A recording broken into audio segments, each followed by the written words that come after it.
You've probably heard it lately. A sweet, dreamy voice floating through your feed on TikTok or Instagram singing Pretty Little Baby. It's catchy, warm, and somehow feels both nostalgic and brand new at the same time. That voice belongs to Connie Francis, a woman whose career spanned decades, sold over 100 million records, and broke language barriers long before going viral was even a concept. But while today's audiences are just discovering her through Pretty Little Baby, Connie's journey to stardom began long before hashtags and streaming platforms. It's a story of raw talent, relentless determination, unimaginable heartbreak, and an unshakable connection with fans. One that started in a modest home in Newark, New Jersey. Chapter 1. The Little Girl from Newark.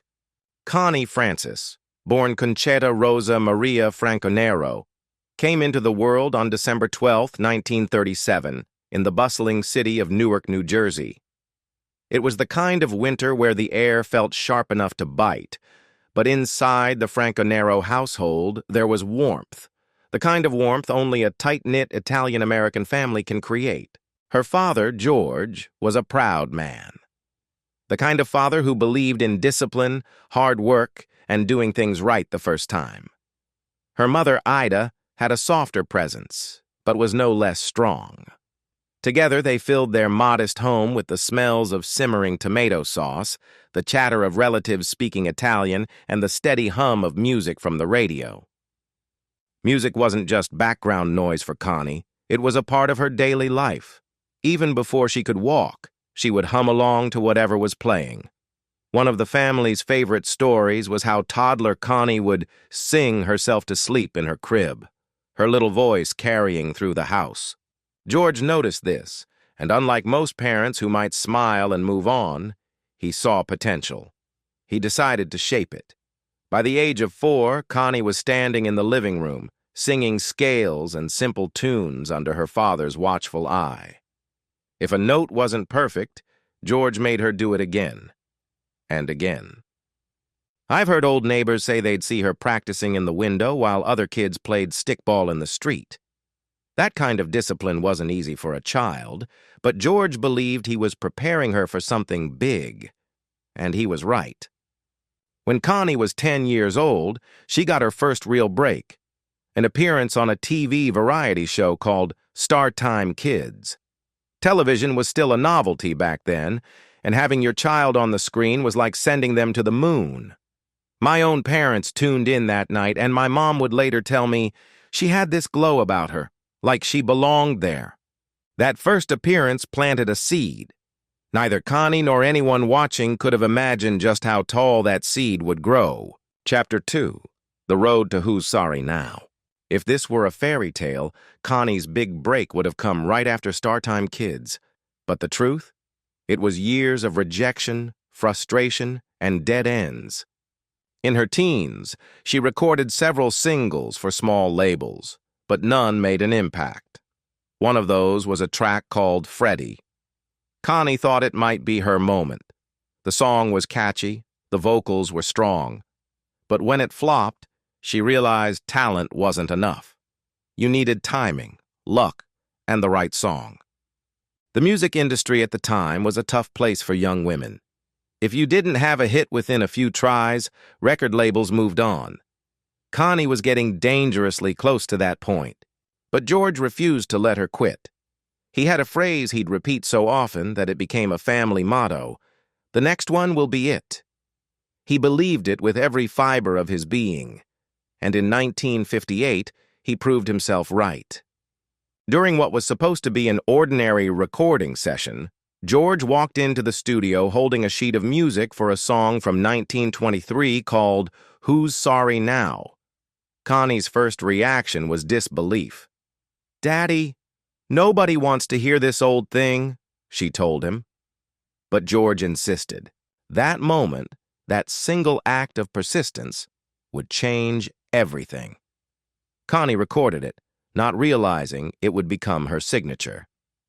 A few weeks later, Dick Clark played Who's Sorry Now on American Bandstand. The response was explosive. Phones at MGM Records rang nonstop. I still remember the first time I heard it on the radio. I was a kid, sitting in our kitchen while my mom cooked. That warm, clear voice filled the room, and even my father, who usually dismissed popular singers, looked up and said, "Now that's a singer." Overnight, Connie went from unknown to America's sweetheart, and she was just getting started. Chapter 3. America's Sweetheart of Song. From the moment Who's Sorry Now hit, Connie's life was a whirlwind. By the end of 1958, she had released Stupid Cupid, a playful, flirty tune written by Neil Sedaka, and My Happiness, a tender ballad that captured the hearts of teenage boys and their mothers alike. Both became major hits. The real magic, though, came in 1960 with Everybody's Somebody's Fool. It was her first U.S. #1, and it set off a streak that included My Heart Has a Mind of Its Own, Where the Boys Are, and Don't Break the Heart That Loves You. Each song felt different, yet they all had one thing in common, that unmistakable Connie Francis voice. But Connie wasn't content to just dominate American charts. She did something almost unheard of at the time. She recorded in multiple languages. Italian was natural to her, but she went further: German, Spanish, Hebrew, Japanese. She studied each language carefully, learning not just the words but the emotional rhythms. The gamble paid off. In Germany, she became one of the decade's top-selling artists. In Latin America, they called her Connie La Dulce, Sweet Connie. And in Japan, fans waited hours outside her hotel just to hear her say arigato. I remember my aunt, who was a teenager in the early 60s, telling me how she and her friends would save up to buy every Connie Francis single, even the ones in languages they didn't understand. "It didn't matter," she said. "The feeling was there, even if you didn't know the words." By the early 60s, Connie wasn't just a singer. She was a global ambassador of American pop music. Her voice crossed borders, broke language barriers, and connected with millions in a way that still resonates today. Chapter 4. Hollywood and the World Stage. By the dawn of the 1960s, Connie Francis was no longer just a name on the radio. She was a cultural presence. MGM Records, sensing her charisma went beyond the microphone, pitched her to Hollywood. Her film debut came in Where the Boys Are, 1960, a sun-soaked story of friendship, romance, and growing up. In the film, Connie didn't just act, she sang the title track, a wistful ballad that became inseparable from the movie itself. That song played over countless transistor radios on warm summer nights, with teenagers slow dancing under street lamps. The movie was a hit, and Connie proved she could hold her own on screen. She followed it with a string of musicals and romantic comedies: Follow the Boys, 1963, When the Boys Meet the Girls, 1965, and others. The plots were lighthearted, but they gave her something records couldn't: a chance to be seen, to show her personality. In between filming, her tour schedule was relentless. She would wrap a shoot in Los Angeles on a Friday and be on a plane to Europe by Saturday morning.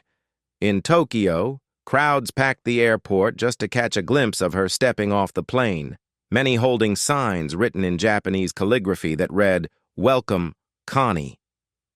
In Berlin, she sang in flawless German to audiences that treated her less like a foreign pop star and more like one of their own. What made these international shows magical wasn't just the music, it was her connection. When she sang a ballad in Italian to a crowd in Rome, there was a hush in the room, as though everyone felt she was singing directly to them. But all of this came at a cost. Behind the scenes, she was constantly switching between time zones, languages, and performance styles. The America's Sweetheart image was a crown she wore proudly, but it was heavy. Chapter 5. When the Spotlight Dimmed. By the late 1960s, the music world had changed dramatically. Rock and roll was no longer a passing fad. It had taken over. The Beatles were redefining pop. The Rolling Stones were pushing boundaries, and new voices like Janis Joplin were making the airwaves feel raw and unpredictable. For Connie, whose style had been built on polish and poise, the shift was jarring. She tried to adapt, recording country albums, experimenting with contemporary sounds, but the hits didn't come as easily. Concerts that once sold out weeks in advance began leaving empty seats. Movie offers slowed to a trickle. For someone who had lived more than a decade in the fast lane of fame, it felt like watching a river dry up. Privately, her personal life was far from the picture-perfect image in fan magazines. She had been engaged multiple times, but each relationship ended before it could turn into the stability she longed for. One night in 1970, she took the stage at a mid-sized venue, far smaller than the grand arenas of her peak. She delivered a flawless performance, but afterward, as she looked out over the half-empty seats, the reality set in. The music industry was moving on. She didn't know it then, but the most painful chapter of her life was about to begin, one that would test her in ways no career slump ever could. Chapter 6. The Night That Changed Everything. It was November 1974. Connie had just wrapped a performance in New York City. The applause was still ringing in her ears as she made her way back to her hotel. It had been a good show.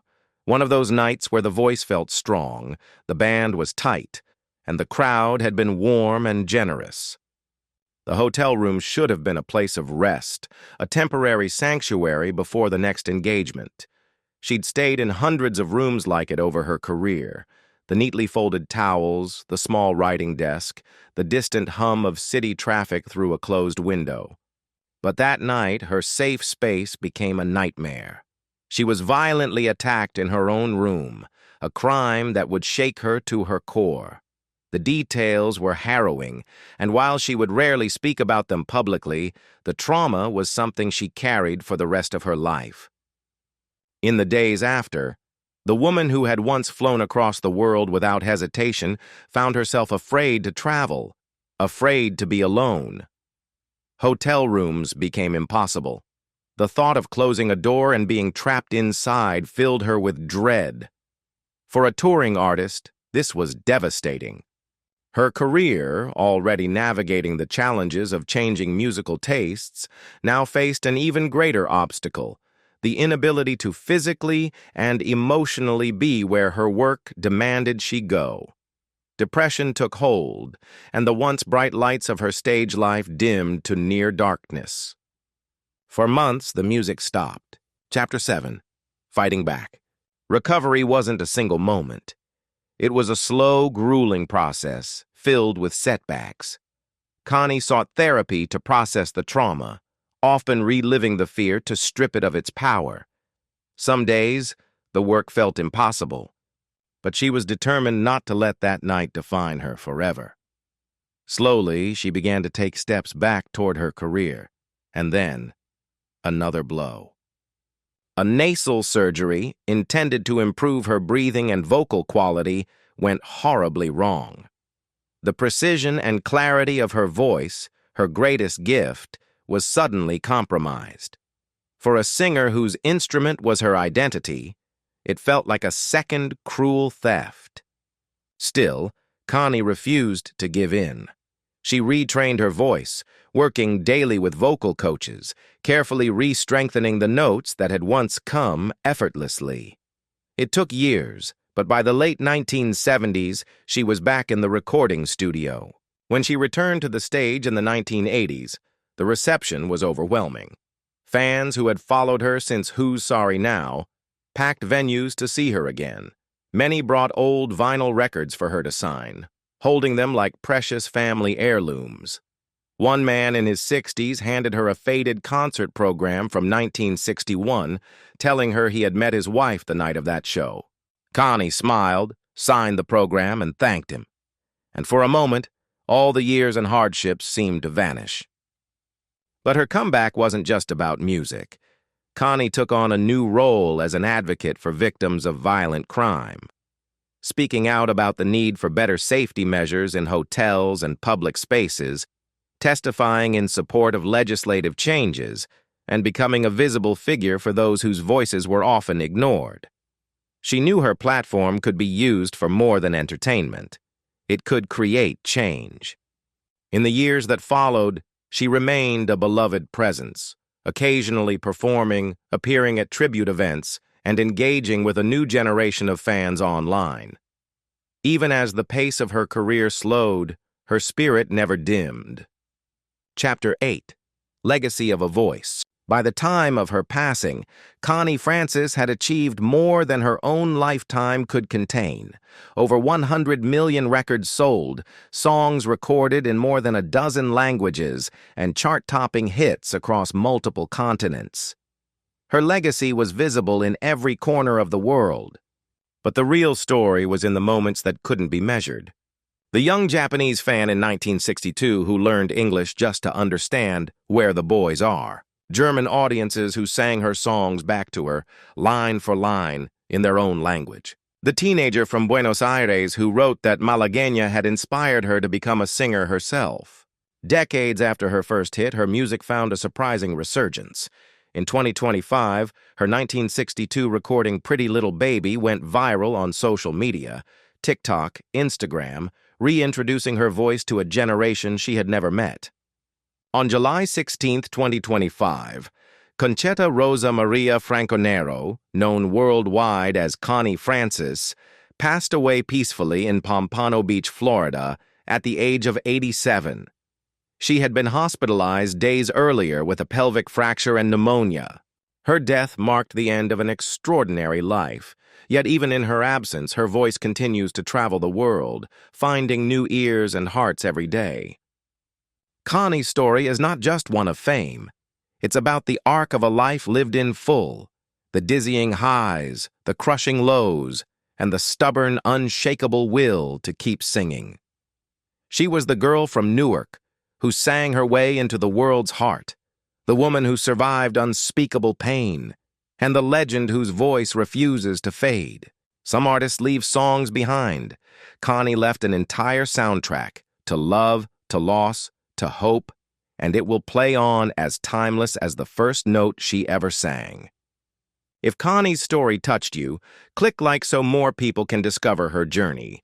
Subscribe for more true stories of the voices that shaped our culture, and share this video, because some legacies deserve to be heard forever.